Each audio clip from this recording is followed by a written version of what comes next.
नमस्कार, मैं हूं श्री बुटानी। आप देखना शुरू कर चुके हैं वैभव क्रांति चैनल। निकाय के चुनाव संपन्न हो चुके हैं।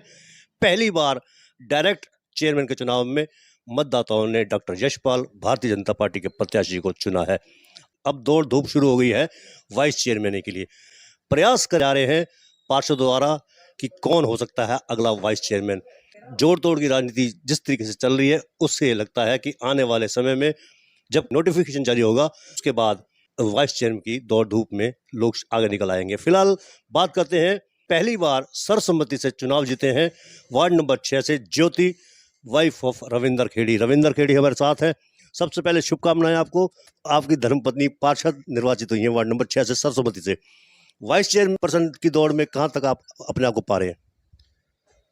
देखो, सबसे पहले तो मैं धन्यवाद करना चाहूँगा अपने वार्डवासी क्षेत्रवासियों का, जो उन्होंने मेरे ऊपर इतना विश्वास दिखाया। पूरे हरियाणा में सबसे पहली जो जीत हुई निर्विरोध हमारी हुई, जो खुशखबरी, जो भाजपा का सबसे पहली सीट का जो खाता खुला, वो हमारे वार्ड नंबर 6 से ज्योतिबा रविंदर खेड़ी का खुला। रही वाइस चेयरमैनी की, देखो वाइस चेयरमैनी का तो दावेदारी तो काफ़ी ठोक रहे हैं, फिर एक अपना जो मजबूत पक्ष है, भाजपा संगठन से मैं चुन के आया।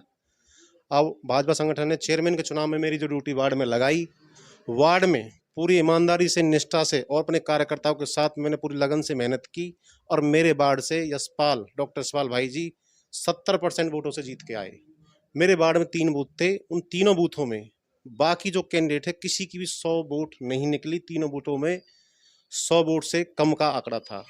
तो मेरा जो मजबूत पक्ष है, मैं तो ये कहूँगा, अगर भाजपा संगठन मुझ पर विश्वास जताती है, वाइस चेयरमैन मुझे बनाती है, तो मैं उनकी उम्मीदों पर खरा उतरूंगा, उनका काम ईमानदारी निष्ठा से करूंगा और पूरे पलवल के विकास के लिए, संपूर्ण वार्डों के लिए, संपूर्ण जनता के लिए मैं हर समस्या के साथ खड़ा रहूंगा। उनके जो भी समस्या है उनको निवारण कराऊंगा और निपटाऊंगा।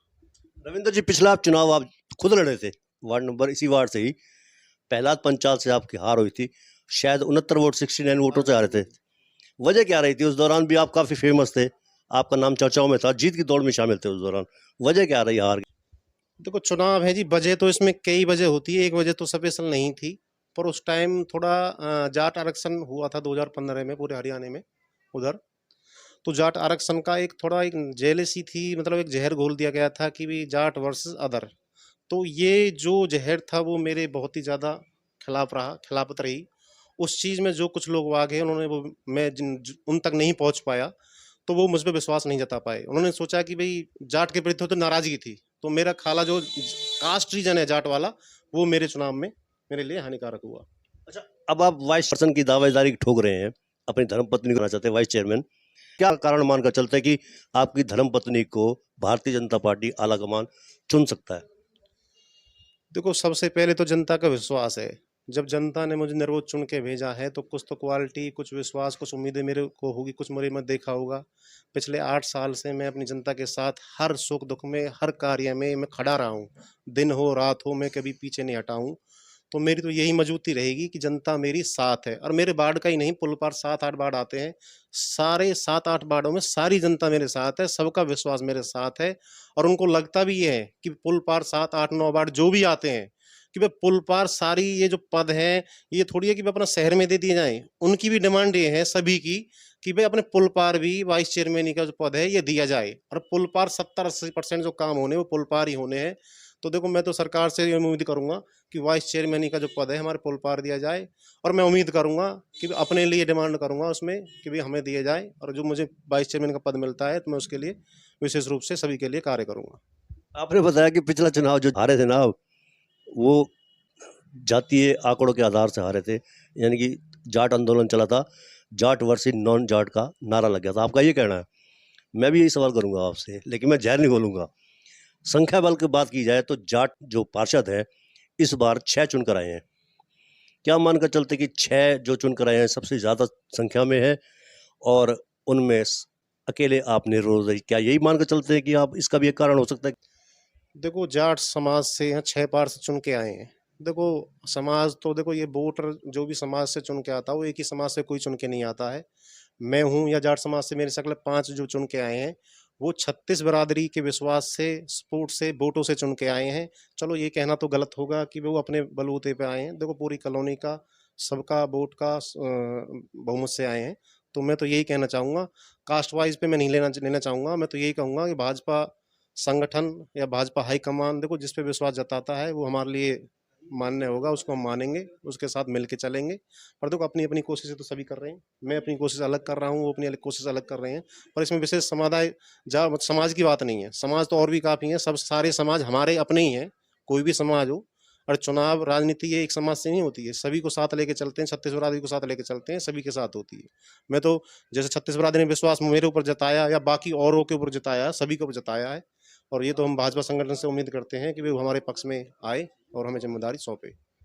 आप कह रहे हो कि जातिगत बात नहीं होती है, ये हम भी कहते हैं कि जातिगत बात नहीं होनी चाहिए, लेकिन आपको मैं बता दूं, जब चेयरपर्सन की दौड़ शुरू हो रही थी ना, या वाइस चेयरमैन की दौड़ शुरू होगी, तो समाज के समाज इकट्ठे होकर पहुंच जाते हैं। जैसे ब्राह्मण सभा हो गई, गुर्जर एकता परिषद हो गई, पंजाबी समाज हो गया, वैश्य अग्रवाल सभा। इस बार तो चलो पार्षद नहीं है उनका अग्रवाल सभा का, इसलिए वैश्य अग्रवाल सभा तो जाएगी नहीं। गुर्जर सभा जा सकती है, ब्राह्मण सभा जाएगी, दीपक मंगला की कोठी पर डेरा डाल देते हैं। आप कह रहे हो ना, नहीं ये कास्टिज्म वाली बात नहीं होती है, होती है और लोग डालते हैं। हम कहते हैं कि नहीं होनी चाहिए, योग्य और सक्षम को होना चाहिए। आपकी धर्मपत्नी भी सक्षम है और भी सक्षम है काफ़ी, जो वाइस चेयरमैन बन सकते हैं। तो क्या मानकर चलते हैं कि ये जो कास्टिज्म का है, ये बैड इफेक्ट क्यों पड़ता है, किस लिए पड़ता है? देखो मेरी तो राय इसमें है जी, देखो ये हालाँकि चलो होता है, ये जो चुनाव जीतने के बाद जो भी हमारे जिस समाज से भी पार्षद चुन के आए हैं, बाद वो करते हैं, देखो अपने लिए सभी करते हैं। पर मैं तो एक मानना चाहूँगा, देखो समाज का ठीक है अपने प्रति उनका प्रेम दिखाना, लालच, स्वार्थ लगा लो, पर मैं तो यही उम्मीद करूँगा कि देखो जो काबिल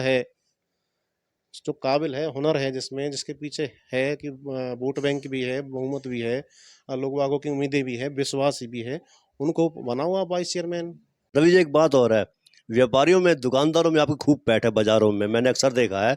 जब बाजार के व्यापारियों से बात होती है तो रविंदर खेड़ी का नाम वो सबसे पहले लेते हैं। और आज आप धन्यवाद करने के लिए आए हो बाजार में, आपको पसंद क्यों किया जा रहा है? देखो पूरा पलवल है जी, अपने-अपने जनसंपर्क सभी से होते हैं। पिछले 8 सालों से मैं इस राजनीति में सक्रिय हूँ।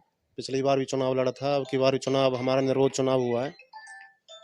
तो मैं तो ये कहना चाहूँगा, तो 8 साल से बाज़ार में जो भी है सभी से मेरा जनसंपर्क रहा है, सभी के साथ मेरा उठना है, बैठना, बढ़िया परिवार जैसे रिलेशन है और सभी से बढ़िया ही प्रेम है, बढ़िया ही प्यार है। इन 8 सालों में जब भी उनको मेरी कहीं ज़रूरत पड़ी है, सुख में, दुःख में, कहीं आने में, जाने में, सामाजिक जो भी कार्य में, मैं उनके साथ खड़ा रहा हूँ। तो शायद हो सकता है इसी प्यार को, भावना को देखकर उनका मेरी तरफ रुझान हो। हमारे साथ मौजूद है लखदतार साड़ी से रवि गुप्ता, थोड़ा करीब आइएगा।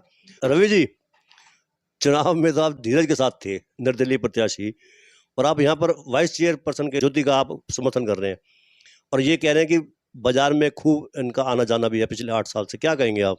देखो, ये हमारे जो भैया हैं, इनका काफ़ी टाइम से 6-7 साल से हम इनको जानते हैं। अच्छा व्यवहार है, अच्छे हैं, बाज़ार में खूब आना जाना है, हमसे भी बाज़ार में 100-200 लालान से जो पूरा बाज़ार में इनका संपर्क है। रही धीरज की बात, धीरज के साथ हम थे, अब भी हैं। बाकी ये कि वो निर्दलीय था, अब ये भैया पार्टी से थे, तो ये तो इन्होंने इनके कॉलोनी ने इनको तो निर्विरोध चुना है। सबसे बड़ी बात ये देखो, पूरे 31 वार्डों में 2 ही आदमी हैं जिनको निर्विरोध बनाए, एक इनको और एक मैं इनको। अब मेरे हिसाब से तो भैया को मिलना चाहिए वाइस चेयरमैन ही। हम पूरा बाजार से सहयोग मिल रहा है भैया को, सब बाजार से आवाज भी है कि भाई रविंद्र खेड़ी जी को वाइस चेयरमैन का पद मिलना चाहिए। वजह क्या है? किस वजह से मिलना चाहिए? केवल आपके साथ संपर्क अच्छे हैं इस वजह से आप चाह रहे हैं, या फिर ये चाह रहे हैं कि ये डिजर्व करते हैं? नहीं, सबका मान सम्मान रखते हैं भाई। 8 साल से राजनीति में सक्रिय हैं, 5-6 साल से हम भी जानते हैं। हम भी कभी भैया को कभी किसी चीज़ के लिए याद किया है तो तत्पर तैयार खड़े रहे। और मेरी तरह इनके बहुत आदमी हैं जो संपर्क वाले हैं पूरे मार्केट में। मैं ही अकेला थोड़ी नहीं, पूरे संपर्क वाले बहुत हैं और अच्छा व्यवहार है इनका। क्या कहेंगे? व्यापारी तो आपके साथ खुलकर आ रहे हैं। देखो मैं तो उनका धन्यवाद करना चाहूँगा, जिस तरीके से मैं उनके साथ हमेशा खड़ा रहा हूँ, जो प्यार मैंने उनके साथ दिखाया उससे ज़्यादा प्यार मुझे वो सभी दे रहे हैं। इसके लिए मैं उन सभी व्यापार वर्ग का, पूरी मार्केट का धन्यवाद करना चाहूँगा। कमल कुथुरिया जी, ये बताइए कि वाइस चेयरपर्सन के लिए आप यहाँ पर खड़े हुए हैं, आपके साथ रविंदर खेड़ी, क्या माहौल है उनका? रविंदर खेड़ी जी बहुत बढ़िया आदमी है जी, बहुत सज्जन इंसान है जी। इनको एक मौका देना चाहिए चेयरमैनी का, वाइस चेयरमैनी का। नहीं देखो जी, मार्केट में इनका अच्छा रुझान है, मार्केट में आना जाना है इनका, कई लाला लोगों के साथ भी है, अच्छा संपर्क में है ये। इनको एक मौका जरूर देना चाहिए, अवश्य देना चाहिए। वाइस चेयरमैन के लिए ज्योति हैं, वार्ड नंबर 6 से निर्विरोध चुनी गई हैं। ये पढ़ी लिखी हैं, अच्छी काम कर सकती हैं, इसलिए मैं सरकार से भी आग्रह करूंगा इनको वाइस प्रेसिडेंट चुना जाए। बहुत अच्छा महसूस हो रहा है सर मुझे, और मैं सभी क्षेत्रवासियों का बहुत तहे दिल से धन्यवाद करना चाहूँगी कि उन्होंने हमें निर्विरोध चुना है, और जिस विश्वास से उन्होंने हमें चुना है हम उस पर खरा उतरने की पूरी कोशिश करेंगे और उतरेंगे भी। देखिए, अगर हमें वाइस चेयरमैन बनाया जाता है तो हम उस जिम्मेदारी को भी पूरी मेहनत से और शिद्दत से निभाएंगे। तो और मुझे लगता भी है कि हमें बनाना चाहिए, क्योंकि सरकार को भी जो आजकल की युवा पीढ़ी है उसको भी एक मौका देना चाहिए। तो मुझे लगता है इस पद के लिए हम सही हैं। महिलाओं को भी आगे बढ़ना चाहिए, तो इससे महिलाओं को भी एक अपॉर्चुनिटी मिलेगी कि वो भी कुछ करके दिखा पाएंगी। जी, मैं बीजेपी से जुड़ी हुई हूँ, और बीजेपी पार्टी से जुड़ के मुझे बहुत ही गर्व महसूस होता है अपने ऊपर। जो हमारे प्रधानमंत्री हैं मोदी जी, वो तो सबके प्रेरणा स्रोत हैं ही, और हमारे दीपक मंगला जी विशेष तौर पर मैं उनकी बहुत प्रशंसा करना चाहूँगी। बहुत अच्छा काम करते हैं वो शहर में, तो मुझे बहुत ही प्रसन्नता होती है कि मैं बीजेपी के साथ जुड़ी हुई हूँ। सीएम मनोहर लाल खट्टर जी भी बहुत ईमानदार नेता हैं और देश के प्रति बहुत ही श्रद्धा भाव से काम करते हैं। नहीं, मुझे अपने पति के साथ काम करने में कोई कठिनाई महसूस नहीं होती। उन्होंने हमेशा मेरा साथ दिया है, हमेशा मुझे सपोर्ट किया है, और हम दोनों साथ मिलके जो हमारे क्षेत्र की परेशानियां हैं और समस्याएं हैं उनको दूर करने का प्रयत्न करेंगे। देखो, इस बारे में तो मैं ये कहना चाहूँगा जी कि हम राजनीति में पिछले 8 साल से हैं। पिछला चुनाव भी हमने फाइट किया था, तो दोनों हम अपने वार्ड में, अपने क्षेत्र में सक्रिय रहे हैं। उनके सुख दुख में, हर छोटे से छोटे, बड़े से बड़े काम में हमने पहले भी कराया है, और तो जनता ने विश्वास के साथ हमें चुन के भेजा है। तो अब तो हमारी भरपूर जिम्मेदारी बनती है कि जो भी सारी समस्याएं हैं, छोटी से लेकर बड़ी तक, उन समस्याओं का हम निपटारा कराएं, सॉल्यूशन कराएं। देखो, ये एक यहाँ पर ईमानदार और शिक्षित हैं, अपना चुन के आई हैं, पढ़ी लिखी हैं, और पूरा उन्हें संपूर्ण राजनीतिक ज्ञान भी है। 8 साल से अपने ये वार्ड में सक्रिय भी हैं, लोगों के सुख दुख में हमेशा हाजिर रही हैं। अगर इनको भाजपा संगठन और भाजपा सरकार अगर इन पर विश्वास जताती है, इनको वाइस चेयरमैन चुन के भेजती है, तो मुझे पूर्ण विश्वास है कि जो भी वार्ड की जनता की जो भी सारी समस्याएं हैं वो उनका निपटारा जरूर करवाएंगी। अब तक अगर आपने हमारे चैनल को सब्सक्राइब नहीं किया तो नीचे जो आप देख रहे हैं वैभव क्रांति न्यूज, इसको आप सब्सक्राइब कीजिएगा, फिर उसको लाइक कीजिए, फॉलो कीजिए, और उसके बाद एक कमेंट करते हुए शेयर भी कीजिए। बहुत बहुत धन्यवाद। जय हिंद, जय भारत।